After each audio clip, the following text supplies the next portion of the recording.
Rien ne ressemble plus à la mort que l'irréparable. Victor Hugo, il venait de signer son propre arrêt de mort, et il ne le savait même pas encore. Quand il a fini de parler, il a croisé les mains sur son bureau, satisfait.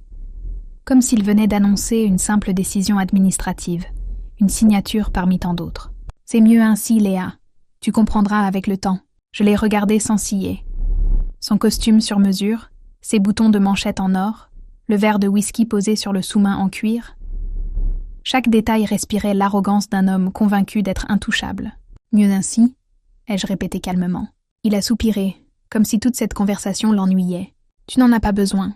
Tu as toujours voulu faire les choses à ta manière. Je respecte ça. Mais il est normal que la succession revienne à ton frère. Mon frère. L'enfant prodige. Celui qui avait toujours suivi les règles, plié les chines, obéi sans poser de questions. Celui qui, à 42 ans, n'avait jamais pris une seule décision sans l'approbation de notre père. Un pion parfait. Donc, ai-je continué, tu me déshérites au profit de Marc. Ce n'est pas contre toi, Léa. C'est pour le bien de la famille. Un sourire ironique a effleuré mes lèvres. La famille, bien sûr. J'ai laissé le silence s'installer. Je savais qu'il s'attendait à plus de résistance. Une crise de nerfs, des accusations, peut-être même des larmes. Il aurait aimé me voir supplier, s'accrocher à ce pouvoir qu'il croyait posséder sur moi. Mais il ne comprenait pas. Il n'avait jamais compris. Je me suis levée lentement, ajustant mon manteau. Si c'est ce que tu veux, papa, alors ainsi soit-il. Il a haussé un sourcil, surpris par mon calme. Léa, tu prends bien la chose. À quoi bon s'énerver, ai-je dit en haussant les épaules. Ce qui est fait, n'est-ce pas? Un silence. Puis il a hoché la tête, satisfait. Exactement. J'ai attrapé mon sac, mes clés. Avant de partir, j'ai posé une main sur son bureau, et je l'ai regardé droit dans les yeux. Et profite bien de ton empire, papa, tant qu'il est encore debout. Et sur ces mots, je suis sortie, sans me retourner, sans précipitation. Car contrairement à lui, je savais déjà comment cette histoire allait se terminer. Il y a des batailles que l'on gagne en frappant fort. Et puis il y a celles que l'on remporte en silence. J'avais choisi la seconde option. Depuis mon départ du bureau de mon père, 3 semaines s'étaient écoulées. 3 semaines où j'étais restée parfaitement immobile, du moins en apparence. Mon téléphone était resté éteint, mes emails sans réponse. J'avais disparu. Et pourtant, moi je n'avais rien manqué. Marc, mon frère, avait immédiatement pris sa nouvelle place de digne héritier. Il s'affichait avec mon père dans tous les événements mondains, souriant aux journalistes, posant comme un bon petit soldat. Il donnait l'image parfaite de la continuité, de la stabilité. Mais moi, je connaissais la vérité. Je savais que mon père ne lui faisait pas confiance. Marc était obéissant, c'était vrai. Mais il n'était pas brillant. Il exécutait les ordres sans poser de questions, sans jamais remettre en cause l'autorité paternelle. Et ça, mon père le méprisait en secret. J'avais grandi dans cette maison. J'avais vu comment il traitait ceux qu'il considérait comme faibles. Il leur donnait juste assez pour qu'ils restent loyaux, mais jamais assez pour qu'ils deviennent dangereux. Et c'est là que mon avantage résidait. Je n'étais plus sous sa coupe. Je n'étais plus un pion sur son échiquier. J'étais une joueuse. J'ai allumé mon ordinateur et ouvert un dossier soigneusement caché depuis des années. Un dossier que j'avais construit patiemment, sans même savoir si j'en aurais un jour besoin. Les comptes bancaires de mon père. Ses transactions douteuses. Les noms qu'il pensait effacer. Les sommes transférées dans des paradis fiscaux. J'avais tout. Il y a longtemps, il m'a appris une leçon essentielle. Dans le monde des affaires, ne fais confiance à personne. Ironie du sort? C'est la seule chose que j'avais vraiment retenue de lui. J'ai fait défiler les documents, mes doigts glissant sur le pavé tactile avec la précision d'une chirurgienne. Je n'allais pas tout révéler tout de suite. Non, il fallait d'abord semer le doute. Faire en sorte que Marc commence à se poser des questions. Faire en sorte que mon père ressente cette peur insidieuse, celle qui ronge lentement de l'intérieur. Un premier email, envoyé depuis une adresse anonyme. Objet? Vous avez fait une erreur. Aucun texte, aucune pièce jointe. Juste ces quelques mots. J'ai souri. Que la partie commence. L'avantage du silence, c'est qu'il fait du bruit dans la tête des autres. Je n'avais pas bougé, pas parlé, pas agi ouvertement. Et pourtant, mon père et Marc commençaient déjà à perdre pied. L'email anonyme avait fait son effet. Moins de 24 heures après son envoi, mon frère avait appelé notre père en pleine nuit. La conversation avait été brève, tendue. Grâce à une source que j'avais soigneusement cultivée, l'assistante personnelle de mon père, qui avait une fâcheuse tendance à tout raconter à son amant, un ami à moi, j'avais eu droit à un compte-rendu détaillé. Il est furieux, Léa. Il pense que quelqu'un cherche à l'attaquer, mais il ne sait pas d'où ça vient. Et Marc? Il panique. Il a passé la matinée à fouiller les anciens dossiers. Parfait. Il cherchait un coupable dans l'ombre, sans même savoir où frapper. J'ai attendu 3 jours avant d'envoyer le 2e message. Objet. Vous ne pourrez pas cacher ça éternellement. Toujours aucune pièce jointe. Juste des mots. Suffisamment vagues pour qu'ils puissent s'imaginer le pire. Suffisamment précis pour leur rappeler que quelqu'un savait. Marc a immédiatement demandé un rendez-vous avec un avocat. Mon père, lui, n'a rien dit.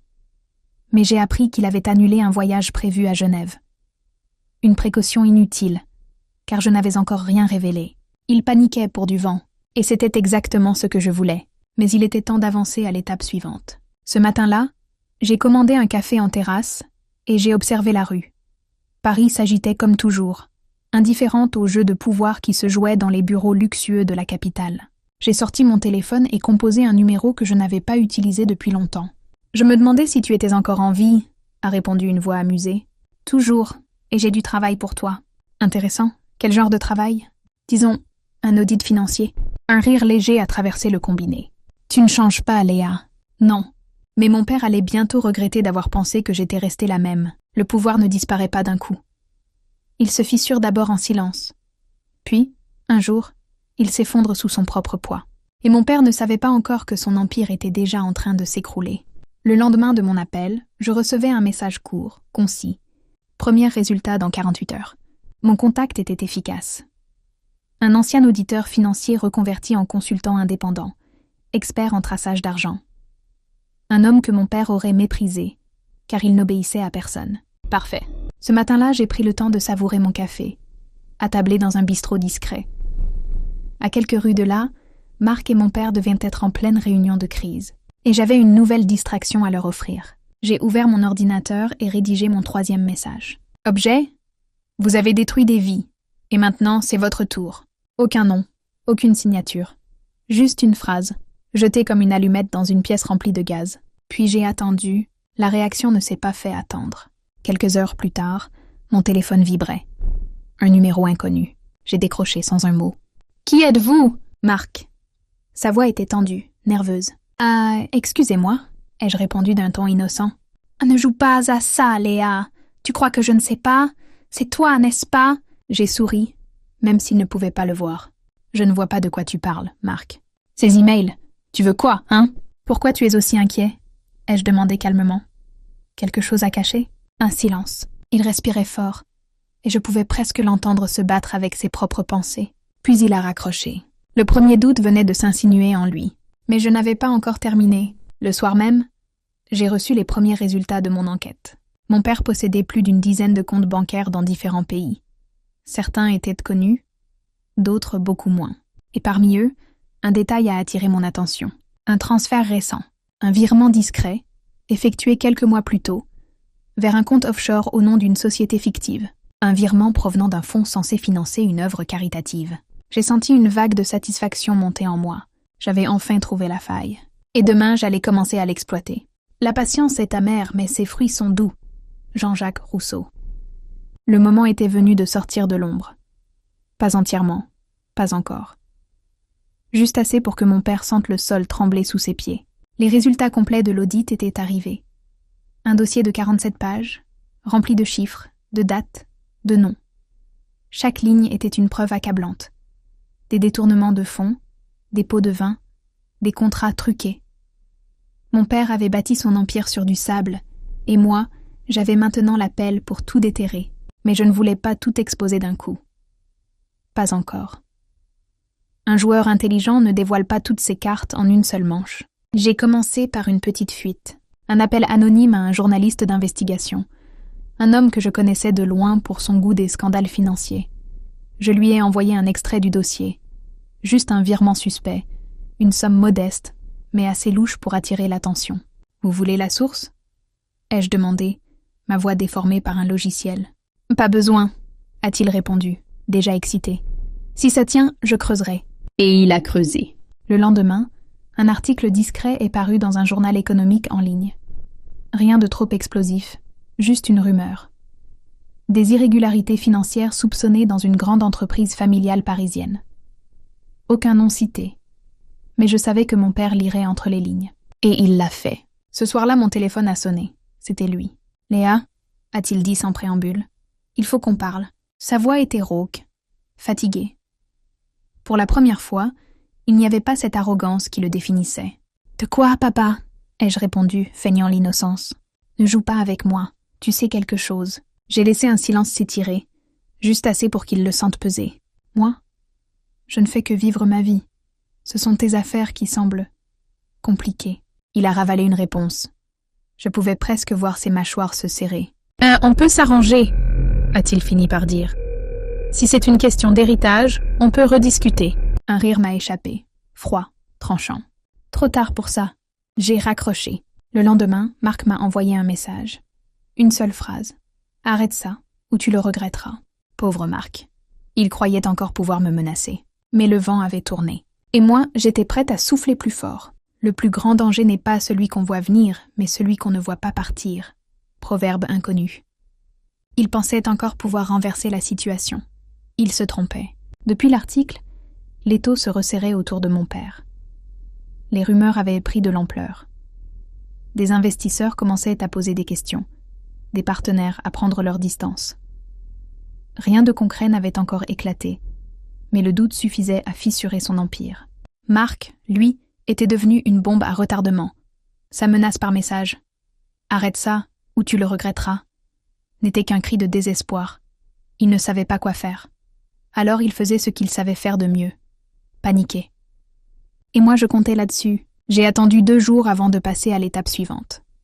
Un nouvel email anonyme, cette fois adressé directement à Marc. Objet. Regarde bien les comptes de Genève. Tu ne seras pas épargné. Pas de détails, juste une piste. Suffisante pour qu'il plonge tête baissée dans les dossiers de mon père.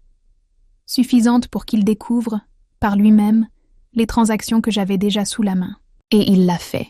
Le lendemain, grâce à mon amie dans l'ombre, l'assistante de mon père, j'ai su qu'une dispute avait éclaté entre eux. Marc avait exigé des explications sur des fonds qu'il ne comprenait pas. Mon père, furieux, l'avait traité d'incapable. « Tu veux tout ruiner avec ta paranoïa ?» avait-il hurlé. « Et toi, tu veux me laisser couler avec toi ?» avait rétorqué Marc. Magnifique. Il se déchirait tout seul. Mais je n'allais pas m'arrêter là. J'ai contacté mon auditeur une nouvelle fois. « J'ai besoin d'un faux document. » ai-je dit. Quelque chose qui semble officiel. Une lettre d'une banque suisse, annonçant un gel de compte. « Facile, » a-t-il répondu avec un sourire dans la voix. « Quand ?»« Demain. » Le piège était simple. Une enveloppe, postée depuis Genève, arriverait chez mon père dans les prochaines heures. Une fausse lettre, mais assez convaincante pour le pousser à agir. Il appellerait ses contacts, vérifierait ses comptes, et réaliserait que tout était encore en place. Mais le mal serait fait, car dans sa panique, il commettrait une erreur. Et moi, je serais là pour la saisir.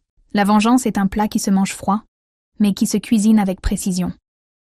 Proverbe revisité.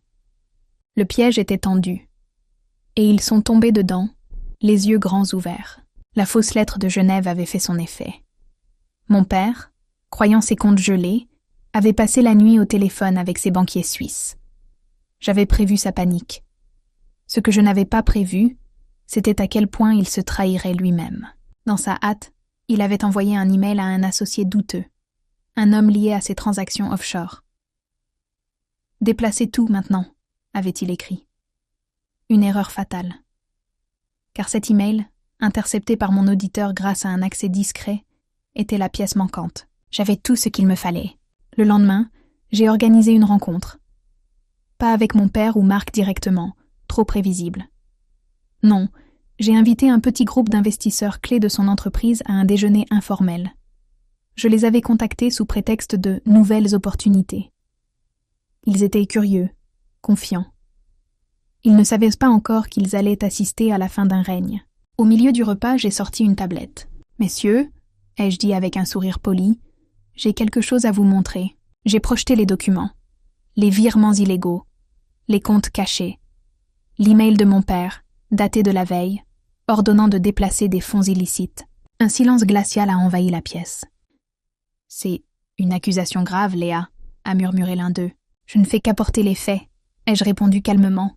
« À vous de décider quoi en faire. » Ils n'ont pas attendu longtemps. Quelques heures plus tard, une plainte officielle était déposée auprès des autorités financières. Les preuves étaient irréfutables. Le soir même, mon père m'a appelé, la voix tremblante de rage. « Tu crois que tu peux me détruire comme ça ?»« Je n'ai rien fait, papa, » ai-je dit doucement. « C'est toi qui as écrit cet email. » Il a hurlé quelque chose d'incohérent avant de raccrocher. Marc, lui, a tenté une dernière carte. Il a débarqué chez moi, les poings serrés. « Tu vas tout perdre aussi, Léa. On est une famille. »« Plus maintenant, » ai-je répondu en fermant la porte. Le coup était porté, mais j'avais encore une surprise. Le vrai triomphe n'est pas dans le bruit, mais dans le calme qui suit. Inspiré d'un proverbe, tout était fini, ou presque. 3 semaines après le déjeuner avec les investisseurs, l'empire de mon père s'était effondré.